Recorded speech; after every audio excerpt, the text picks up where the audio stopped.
Hi Kipsters, welcome to part 2 of your Read Aloud. So the skill that we're going to be practicing today is answering questions using details from the text. And you guys know that I've talked about several times how important this skill is. It's a skill that you guys will use not only in text study, but in all your subjects when you're answering questions in class and on exams. And the text that we'll be doing it with is the text that we just read or started reading, Bone Button Borscht. So I'm going to practice for you guys. I'm going to model how you follow the steps answering this first question. So get ready. So the first question I'll be answering is, how does the beggar imagine the town will be before he gets there? How does the beggar imagine the town will be before he gets there? All right, friends, so I'm going to start by following my steps as always. Step 1, say the question in your own words. So another way I might say this question, looking at it one more time, is what does the beggar think the town will look like? What does the beggar think the town will seem like or have? That might be another way that I could rephrase it to help me better understand and better answer the question. Moving on to step 2, think where to look for the answer.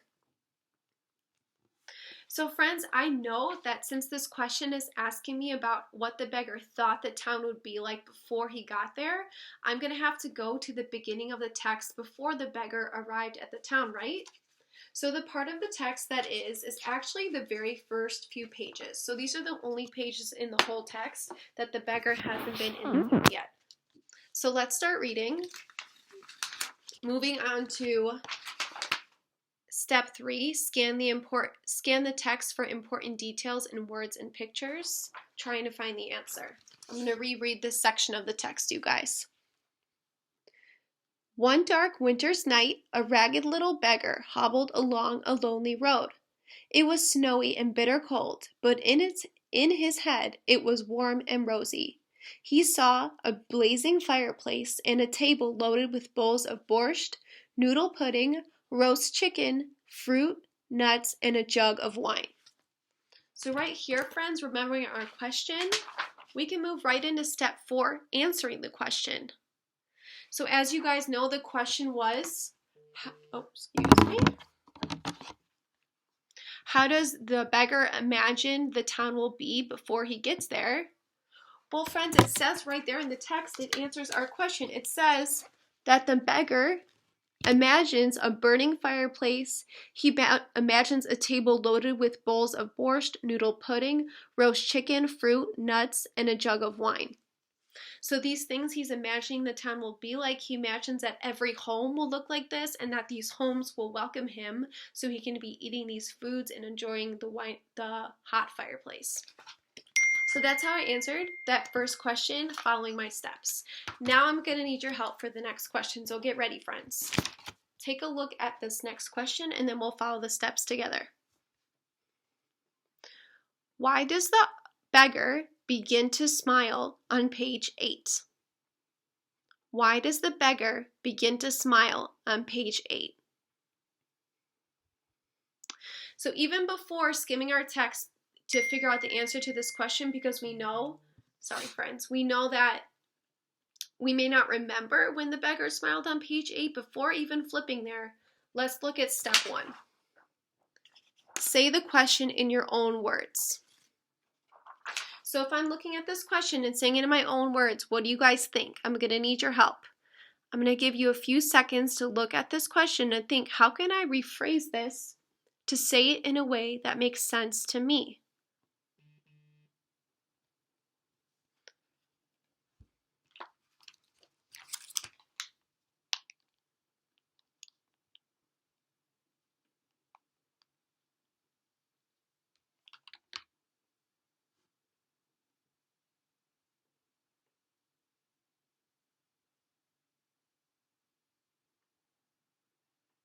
So maybe another way you guys could say this is saying, what made the beggar smile on page 8? So what made him smile on page 8?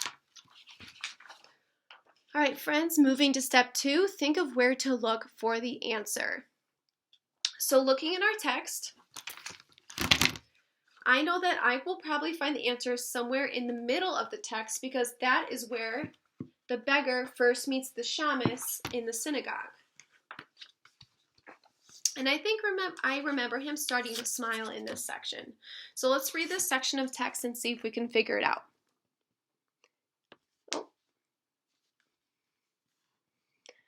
As he warmed himself by the stove, he looked around the room. Suddenly, he spotted a man in the shadows. It was the synagogue caretaker, the shamus. "Peace be with you," called the beggar. The shamus did not answer. Strange, thought the beggar. A glimmer crept into his eye, and the corners of his mouth turned up ever so slightly. He had an idea. So the author's telling us right here, the corners of his mouth turned up so slightly, that means he's starting to smile. So moving into step 3, scan the text for important details in words and pictures.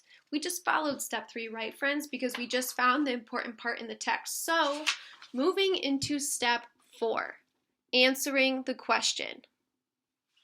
Looking at this section of text, friends, I want you guys to think, what is the answer to this question? What causes the beggar to smile on this page? What causes him to smile? I'll give you guys a few seconds to think about it and say it to someone next to you or say it to yourself. What causes the beggar to smile?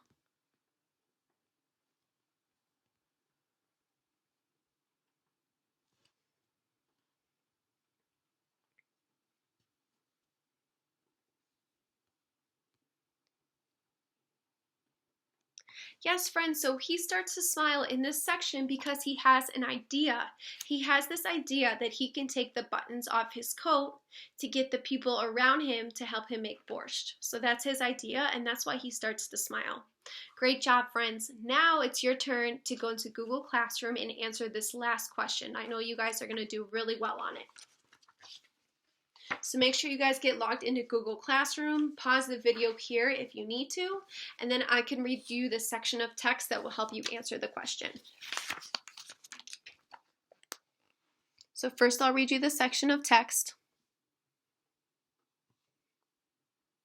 "Mr. Shamus," said the beggar, "I'm shocked. Haven't you ever heard of bone button borscht?" "Bone button borscht?" asked the shamus. "Let me explain," said the beggar. "These buttons in my hand are very special.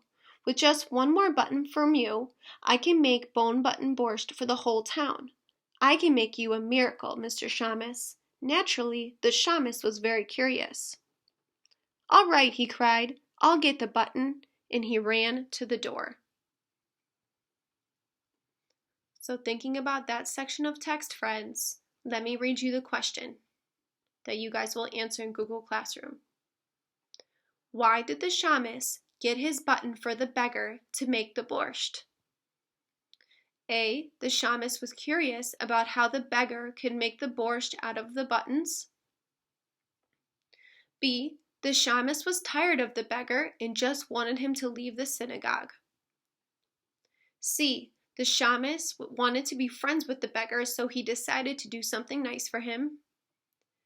D. The shamus knew the beggar was known for making very good soup. So why did the shamus get his button for the beggar to make the borscht? For the beggar, excuse me.